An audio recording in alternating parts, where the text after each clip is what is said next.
नमस्कार, स्वागत है आप सभी का। 4 का चक्रव्यूह देख रहे हैं आप और मैं हूं आपके साथ कृतिका। बुलेटिन की शुरुआत इस वक्त की सबसे बड़ी और अहम खबर के साथ करेंगे प्रयागराज से, जहां भारतीय जनता पार्टी के प्रत्याशी के लिए सीएम योगी आदित्यनाथ ने जनसभा की है। सीएम योगी के साथ में डिप्टी सीएम केशव प्रसाद मौर्य भी वहां पर मौजूद रहे। इस दौरान स्वतंत्र देव सिंह, नंद गोपाल गुप्ता नंदी और तीनों सांसद भी वहां पर मौजूद रहे। प्रयागराज की धरती अत्याचार नहीं स्वीकारती, ऐसा कहना है मुख्यमंत्री का। साथ ही उन्होंने कहा कि जो जैसा कर्म करेगा वैसा फल मिलेगा। प्रकृति सबका हिसाब बराबर करती है। पीएम मोदी के नेतृत्व में सबको फ्री वैक्सीन मिली। साथ ही सीएम योगी ने कहा कि बीजेपी ने अपने वादे पूरे किए। पहले यूपी में दंगा होता था, अब सब चंगा है। आज युवाओं के हाथों में तमंचे नहीं, टैबलेट हैं। आज आपने बदलते भारत को देखा है। ये तमाम बातें मुख्यमंत्री योगी आदित्यनाथ की तरफ से संगम नगरी प्रयागराज में कही गई है।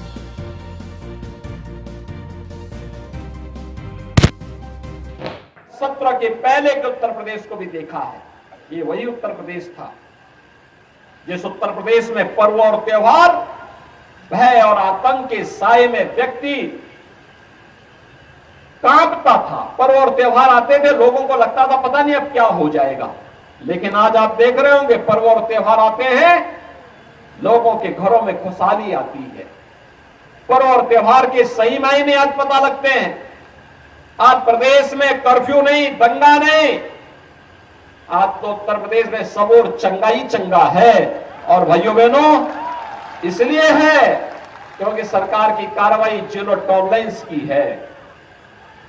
जो लोग पहले आतंक के बल पर गरीबों की संपत्तियों पर कब्जा करते थे, व्यापारियों से रंगदारी वसूली करते थे, आज गले में तख्ती लटका करके जाने के लिए मजबूर हुए हैं। आज नगरों में किसी भी प्रकार का सौदों का आतंक नहीं।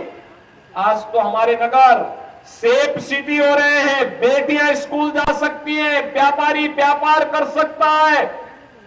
आज युवाओं के हाथों में तमंचे नहीं, क्योंकि सबको मालूम है कि तमंचे की कीमत क्या होती है और तमंचे की दुष्परिणाम भी क्या होते हैं। आज भाइयों बहनों, उत्तर प्रदेश के युवाओं के हाथों में टैबलेट है। टैबलेट 2 करोड़ युवाओं को हम लोग उत्तर प्रदेश में टैबलेट दे रहे हैं। ये टैबलेट उसके टैलेंट को टेक्नोलॉजी और ट्रेनिंग के साथ जोड़ करके उसकी प्रतिभा का लाभ उत्तर प्रदेश के लिए लेने की पूरी व्यवस्था की गई है। देश उसका लाभ। और चलिए 4 के चक्रव्यूह में अब अगली खबर का रुख करते हैं आगरा से, जहां पर प्रभारी मंत्री एके शर्मा पहुंचे हैं। जनता के द्वार मंत्री जी भूले आदर्श चुनाव आचार संहिता के नियम। मंत्री जी ने किया चुनाव आचार संहिता का उल्लंघन। रात में मांगे जनता से मेयर और वार्ड प्रत्याशी के लिए वोट। मंत्री जी के सामने लगे रोड नहीं तो वोट नहीं के नारे।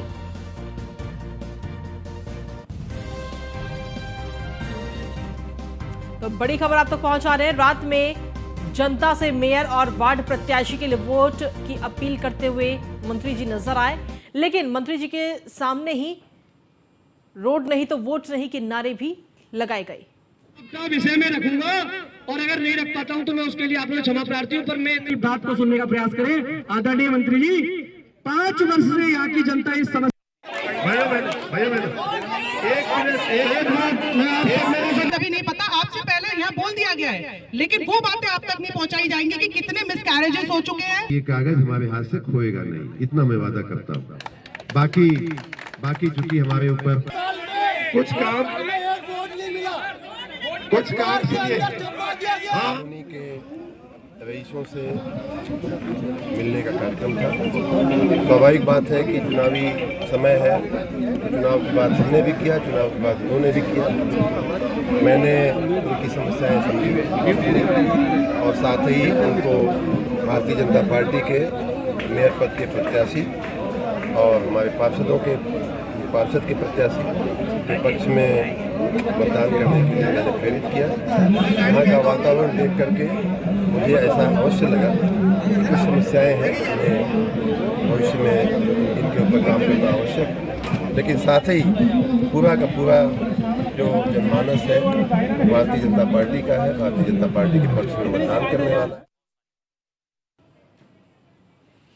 तो मंत्री जी ने चुनाव प्रचार किया, लेकिन इस दौरान आचार संहिता का उल्लंघन करते हुए भी मंत्री जी नजर आए। जब मंत्री जी चुनाव प्रचार कर रहे थे तो इसी दौरान वहां मौजूद लोगों की तरफ से कई सारी शिकायतें की गई और कहा गया कि अगर रोड नहीं तो वोट नहीं के नारे भी वहां की जनता की तरफ से लगाए गए। तमाम शिकायतें आगरा की लोग करते हुए नजर आए। तो प्रभारी मंत्री ए.के. शर्मा जब जनता के द्वार पहुंचे तो जनता की समस्याओं को भी सुना और साथ ही बीजेपी के पक्ष में माहौल बनाते हुए नजर आए ए.के. शर्मा। लेकिन इस दौरान चुनाव प्रचार करने के दौरान मंत्री जी खुद चुनावी आचार संहिता का उल्लंघन करते हुए नजर आए। रात में जनता से मेयर और वार्ड प्रत्याशी के लिए वोट मांगे हैं मंत्री जी ने। सुनने का प्रयास करें आदरणीय मंत्री जी। 5 वर्ष से यहाँ की जनता इस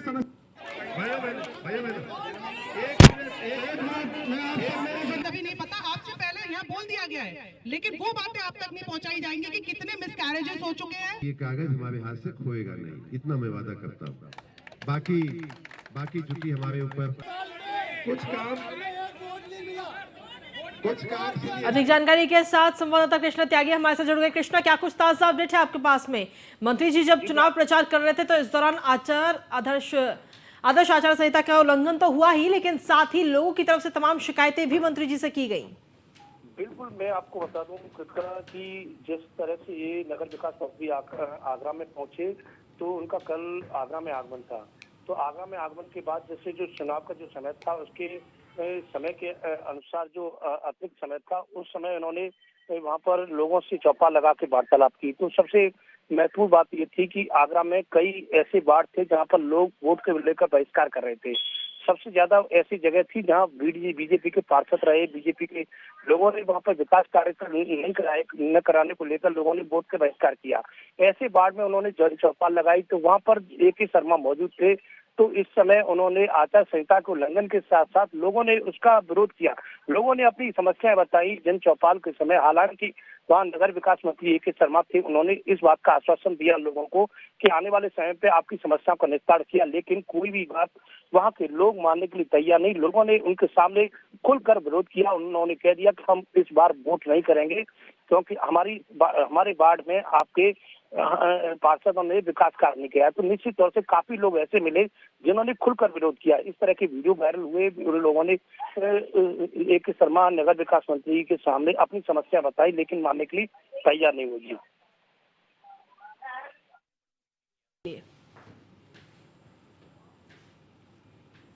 और चार के चक्रव्यूह में अब अगली खबर है हापुड़ से, जहां पर आदर्श चुनाव आचार संहिता की धज्जियां उड़ी हैं। समाजवादी पार्टी के प्रत्याशी ने चुनाव आचार संहिता की धज्जियां उड़ाई। बिना परमिशन के ढोल नगाड़े के साथ रैली निकालते हुए नजर आए सपा प्रत्याशी।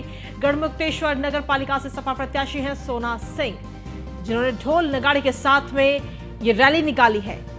लेकिन इस रैली की ढोल नगाड़ों के साथ में कोई इजाजत नहीं थी। बिना इजाजत के ये रैली निकाली गई। तो सीधे तौर पर देखा जाए तो आदर्श आचार संहिता का उल्लंघन यहां पर किया गया। ये तस्वीरें इस वक्त आपको दिखा रहे हैं। बिना परमिशन के ही ढोल नगाड़ों के साथ ही रैली निकाली गई है। गढ़मुक्तेश्वर नगर पालिका सपा प्रत्याशी हैं सोना सिंह।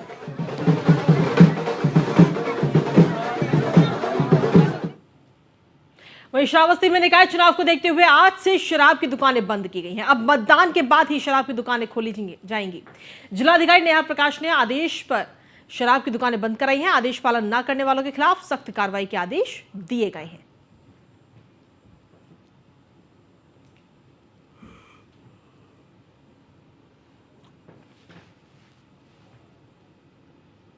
अगली खबर ओरिया से, जहां पर नगर पालिका से अध्यक्ष पद के उम्मीदवार बीजेपी प्रत्याशी राजकुमार दुबे के जनसंपर्क के दौरान युवाओं में काफी उत्साह देखने को मिला। वोट मांगने के दौरान युवक कार्यकर्ता नाचते हुए थिरकते हुए नजर आए। ऊपर से नहीं राम अंदर से राम के हैं इसी गाने पर, इसलिए योगी बंदे कमाल के हैं। इस गाने पर थिरकते हुए भारतीय जनता पार्टी के कार्यकर्ताओं का वीडियो जमकर वायरल हो रहा है।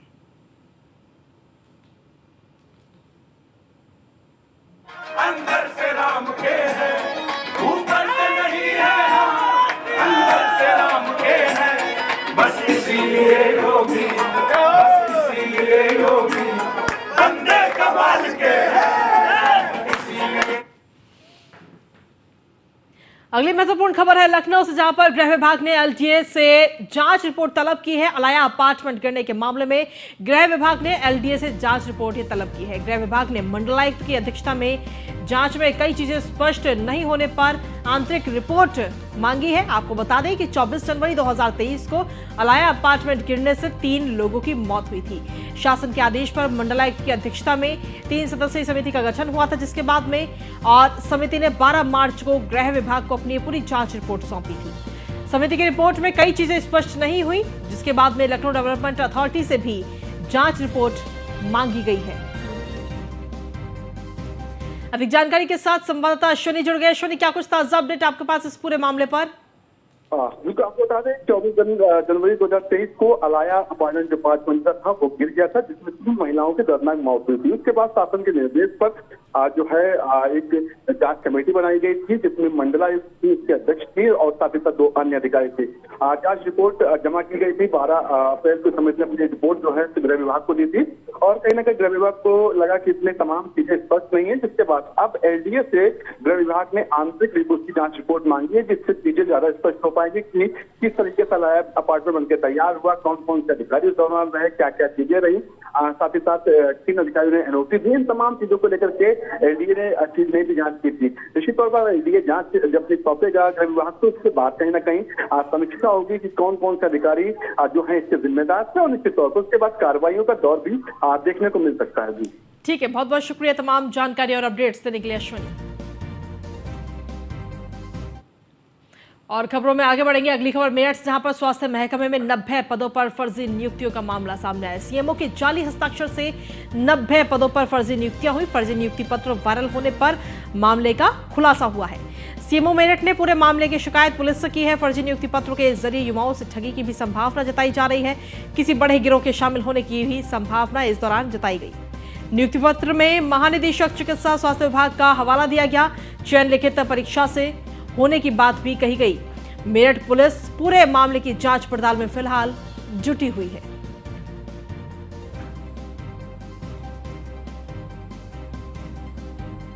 अधिक जानकारी के साथ अतुल शर्मा हमारे संवाददाता जुड़ गए। अतुल, क्या कुछ ताजा अपडेट आपके पास में? कीर्तिका, ये एक मेरठ का मामला है। व्हाट्सएप ग्रुप के जरिए एक चैट सीएमओ को मिलती है, जिसके बाद सीएमओ में हड़कंप मच जाता है। स्वास्थ्य विभाग के जो अधिकारी हैं उनमें हड़कंप मच जाता है। वहां से फिर उस चिट्ठी की जांच कराते हैं, जिसमें 90 नर्सों का जो फर्जी मामला सामने आया है। किस व्यक्ति ने ये फर्जी नियुक्ति का मामला सोशल मीडिया पर वायरल किया, इस सभी को लेकर के फिलहाल मुख्य चिकित्सा अधिकारी सीएमओ खुद इसको लेकर के जांच कर रहे हैं। कई एक टीम गठित की गई है। तुरंत उसको लेकर के गठित करने के बाद में वो जांच टीम करेगी कि कौन व्यक्ति है, किसके द्वारा ये जो लिस्ट है वो जारी की गई है। उसमें दरअसल एक मामला जो सामने आया है, जिसमें पत्र तक सीएमओ के नाम वायरल हुआ है, जिसको लेकर के फिलहाल स्वास्थ्य विभाग में, स्वास्थ्य महकमे में हड़कंप मचा हुआ है। प्रशासनिक तौर पर देखा जाए तो प्रशासनिक अधिकारी इसमें जांच में जुटे हुए हैं। लगातार देखा जाए तो कहीं ना कहीं ये मामला बहुत गंभीर है कि सीएमओ के नाम पर फर्जी नियुक्ति का मामला मेरठ में देखने को मिला है। ठीक है, शुक्रिया तमाम जानकारी देने के लिए अतुल।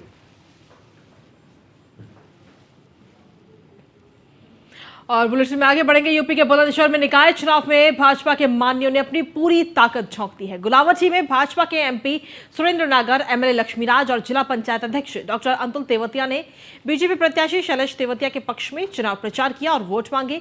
इस दौरान राज्यसभा सांसद सुरेंद्र नागर ने कहा कि यह चुनाव मोदी योगी को मजबूत करने वाला चुनाव है। योगी जी द्वारा गुंडे माफियाओं के खिलाफ की गई कार्रवाई पर मोहर लगाने वाला चुनाव है।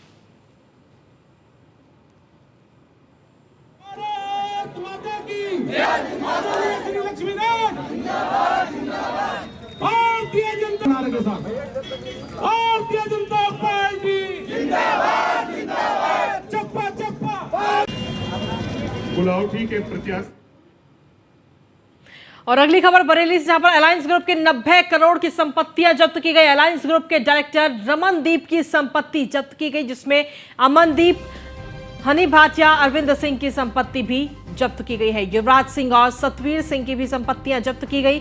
सभी के खिलाफ लुकआउट नोटिस जारी हो चुका है। अभी जमानत पर है सभी आरोपी। भूमाफिया संपत्ति जब्त से पहले ढोल नगाड़ों से करवाई गई मुनादी। कार्रवाई के दौरान एसपी सिटी और एसडीएम सदर मौके पर मौजूद रहे। एसएसपी की रिपोर्ट पर डीएम शिवाकांत द्विवेदी ने यह बड़ी कार्रवाई की है। तो अलायंस ग्रुप पर यह शिकंजा इस वक्त प्रशासन की तरफ से कसा जा रहा है। संपत्ति जब्त से पहले ढोल नगाड़े से मुनादी कराई गई। ये तस्वीरें भी आपको दिखा रहे हैं। कार्रवाई के दौरान एसपी सिटी और एसडीएम सदर मौके पर मौजूद रही। एसएसपी की रिपोर्ट पर डीएम शिवाकांत द्विवेदी ने ये बड़ी कार्रवाई की है। तो अलायंस ग्रुप के 90 करोड़ की संपत्ति इस वक्त जब्त की गई है। अलायंस ग्रुप के डायरेक्टर रमनदीप की संपत्ति जब्त की गई। इसके अलावा जो साथी थे उन सभी की संपत्ति को जब्त किया गया है। थाना कैंट में 992/22 2/3 गैंगस्टर एक्ट में मुकदमा पंजीकृत किया गया है, जिसमें गैंग लीडर अमनदीप और अमनदीप और इनके अन्य साथियों जो 4 अन्य इनके साथी हैं, इनके विरुद्ध मुकदमा पंजीकृत किया गया था। इसके प्रथम चरण में तकरीबन 35 करोड़ रुपए की संपत्ति जब्त की गई थी। इसके द्वितीय चरण में जो कुर्के की कार्रवाई की जा रही है, उस संपत्ति की जो बाजार कीमत है वो लगभग 90 करोड़ रुपए है। आज मॉडल टाउन स्थित रेजिडेंसी गार्डन इस ऑफिस को कुर्क किया जा रहा है। इसकी मार्केट वैल्यू है जो तकरीबन 20 करोड़ है। आने वाले 2-3 दिनों में जो बाकी संपत्ति है उसको भी मुनादी के साथ कुर्क करने की कार्रवाई की जाएगी। थाना कैंट में 992। वहीं राजधानी लखनऊ में आज और कल अधिवक्ताओं का धरना है। आपको बता दें कि वकील के साथ मारपीट व लूटपाट को लेकर अधिवक्ताओं का यह धरना है। आरोपियों की गिरफ्तारी न होने से अधिवक्ता नाराज है। वकील के खिलाफ रिपोर्ट दर्ज करने से अधिवक्ता काफी नाराज है। आज और कल अदालती कार्य नहीं करेंगे लखनऊ बार एसोसिएशन के वकील। तो लखनऊ में अधिवक्ताओं का यह धरना है। 2 दिनों का यह धरना आज और आने वाले कल 2 दिनों का यह धरना। 2 और 3 तारीख को काम नहीं किया जाएगा लखनऊ बार एसोसिएशन के वकीलों की तरफ से। राजधानी लखनऊ में आज और कल अधिवक्ताओं का यह धरना है। ये खबर आप तक पहुंचा रहे हैं। दरअसल वकील के साथ मारपीट व लूटपाट को लेकर अधिवक्ताओं का यह धरना है, जहां आरोपियों की गिरफ्तारी जब नहीं हुई तो उस बात से अधिवक्ता जो है काफी नाराज हैं। वकील के खिलाफ रिपोर्ट दर्ज करने से भी अधिवक्ता नाराज है। वकील के खिलाफ ही इस मामला दर्ज किया गया।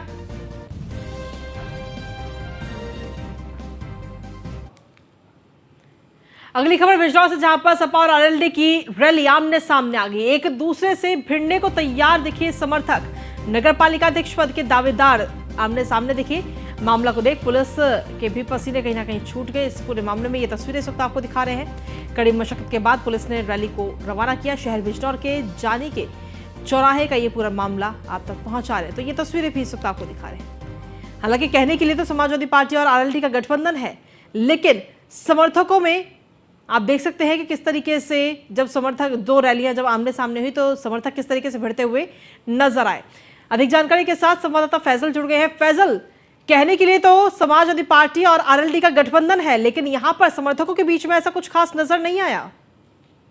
बिल्कुल, मैं आपको बता दूं, अगर बात की जाए मुरादाबाद मंडल की, तो कहीं ना कहीं मुरादाबाद मंडल में गठबंधन नहीं दिखाई दे रहा है। उसमें सब जगह आरएलडी ने अपना प्रत्याशी उतारा है और बिजनौर में अपना प्रत्याशी सपा ने अलग उतारा है। उसी का साथ आप देख सकते हैं, बिजनौर में आरएलडी प्रत्याशी शमशाद अंसारी की पत्नी है रुखसाना परवीन, और सपा से जो है स्वाति वीरा है, जो रुचि वीरा की लड़की है। तो इनकी आमने सामने रैली आ गई। तो इसका मुख्य कारण यही है, कहीं ना कहीं प्रशासन को देखना चाहिए था, क्योंकि जो भी रूट था वो आमने सामने नहीं होना चाहिए था। तो आप खुद देख सकते हैं पुलिस को कितनी मेहनत करनी पड़ी और किस तरीके से उन्होंने आमने सामने को बचाया और उसका रूट चेंज किया। ठीक है, शुक्रिया फैसल तमाम जानकारी और अपडेट्स देने के लिए।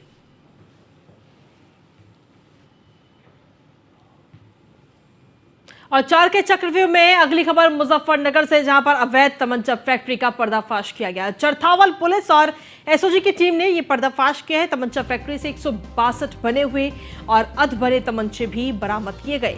6 असलहा तस्कर पुलिस ने गिरफ्तार किए हैं। आपको बता दें, निकाय चुनाव के मद्देनजर पुलिस की तरफ से यह बड़ी कार्रवाई की गई है। तो तमंचा फैक्ट्री से 162 बने हुए और अधबने तमंचे इस वक्त बरामद किए गए हैं। अधिक जानकारी के साथ संवाददाता सचिन जौहरी जुड़ गए हैं। सचिन, क्या कुछ अपडेट है आपके पास? देखिए, आपको बता दूं, मुजफ्फरनगर की चरथावल पुलिस और एसओजी की टीम को एक बड़ी सफलता हाथ लगी है, जिसमें 135 तमंचे पुलिस ने बरामद किए हैं। कुछ अधबने तमंचे भी हैं और एक बड़ी खेप जो है मुजफ्फरनगर पुलिस के हाथ लगी है।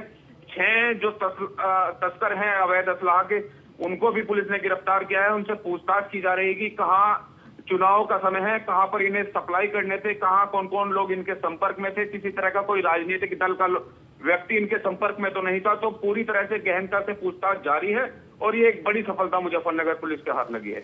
ठीक है, शुक्रिया तमाम जानकारी देने के लिए।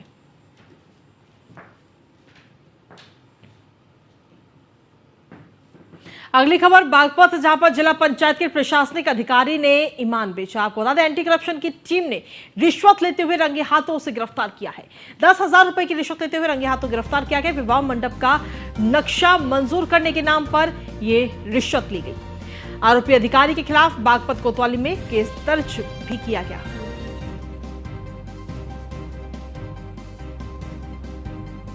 तो 10,000 रुपए की रिश्वत लेते हुए रंगे हाथों गिरफ्तार किया गया है। विवाह मंडप का नक्शा मंजूर करने के नाम पर यह रिश्वत ली गई। आरोपी अधिकारी के खिलाफ बागपत कोतवाली में केस दर्ज किया गया।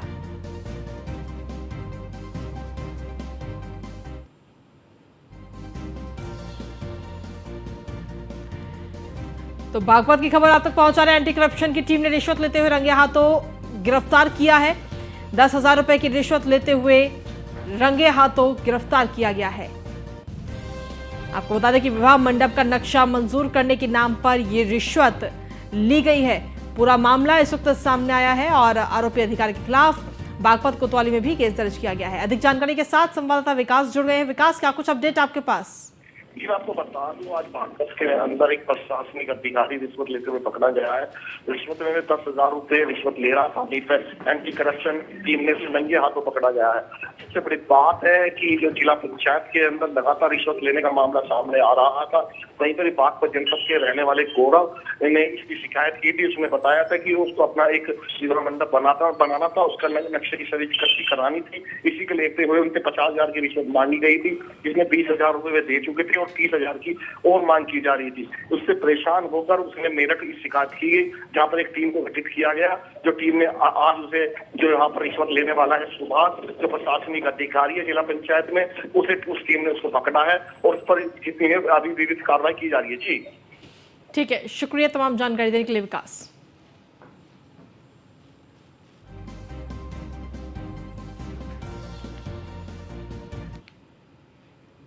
अगली खबर लखनऊ से। परमिट नवीनीकरण जुर्माने में 72 लाख रुपए का घोटाला सामने आया। ट्रांसपोर्ट नगर आरटीओ कार्यालय में टेम्पो नवीनीकरण के जुर्माने में ये गड़बड़ी की रिपोर्ट सामने आई है। रिपोर्ट में जुर्माने के नाम पर 72 लाख रुपए का यह घोटाला उजागर हुआ है। 3 सदस्यीय कमेटी ने इस पूरे मामले में जांच की थी। बाबू और टेम्पो मालिकों की साठगांठ से विभाग को राजस्व का नुकसान हुआ। आरटीओ को घोटाले की रकम वसूलने की जिम्मेदारी सौंपी गई। सितंबर 2022 में दर्जनों वाहन स्वामी जुर्माना भर चुके थे। वाहन स्वामियों को जब आरटीओ का नोटिस मिला, तब इस पूरे मामले का खुलासा हुआ। जांच में 6 बाबू भी संलिप्त पाए गए हैं। तो आरटीओ को घोटाले की रकम वसूलने की जिम्मेदारी सौंपी गई थी, लेकिन अब इस पूरे मामले में अब देखना होगा कि कार्रवाई कब की जाती है। आरोपियों के खिलाफ सितंबर 2022 में दर्जनों वाहन स्वामी जुर्माना भर चुके थे, लेकिन उसके बाद भी वाहन स्वामियों को जब आरटीओ का नोटिस मिला, तब ये पूरा मामला उजागर हुआ है। प्रदेश के कारागार मंत्री धर्मवीर प्रजापति ने जालौन की अलग अलग नगर पालिका और पंचायतों में चुनाव प्रचार किया। इस दौरान उन्होंने कहा कि बीजेपी जिले के सभी सीटों पर जीत दर्ज करेगी। साथ ही उन्होंने कहा कि प्रदेश में गुंडे माफियाओं का राज खत्म हो गया है। व्यापारी उद्योग धंधे लगाकर लोगों को रोजगार दे रहे हैं। धर्मवीर प्रजापति ने कहा कि प्रदेश में ट्रिपल इंजन की सरकार बनने जा रही है। पिछले 6 साल से माननीय मुख्यमंत्री योगी जी के नेतृत्व में सरकार चल रही है और केंद्र में मोदी जी की सरकार को 9 साल हुए हैं। केंद्र सरकार की योजना हो, प्रदेश सरकार की योजना हो, कोई भी योजना बनी है तो देश हित में, समाज हित में बनी है और दोनों ही महापुरुष हमारे परिश्रम की पराकाष्ठा करते हैं देश की, प्रदेश की जनता के लिए। मैं कह सकता हूं कि सभी निर्णय जो भी है जनहित में, समाज हित में, कभी भी माननीय मुख्यमंत्री जी निर्णय लेने में संकोच नहीं करते और कह सकता हूं मैं कि इस बार जालौन जिले में इतिहास रचने जा रहा है। कई दिन से हम यहाँ हैं, प्रवास पे हैं और जनता के बीच में भी जाते हैं, लोगों के बीच में जाते हैं और चर्चा भी होती है, मिलना जुलना भी होता है। इस बार सभी नगर पंचायत, नगर पालिका बीजेपी जीतने जा रही है। वहीं अमरोहा के जंगल में कुछ युवकों को एक तेंदुआ दिखाई दिया। इस दौरान वहां मौजूद लोगों ने इस तेंदुए का वीडियो बनाकर वायरल कर दिया। तेंदुए के कारण पूरे क्षेत्र में दहशत का माहौल है। वहीं आपको बता दें कि कई सालों से गांव अलीपुर कला के जंगल में तेंदुए का आशियाना बना हुआ है। पूरा मामला तहसील नौगावा सादात क्षेत्र के गांव अलीपुर कला का है।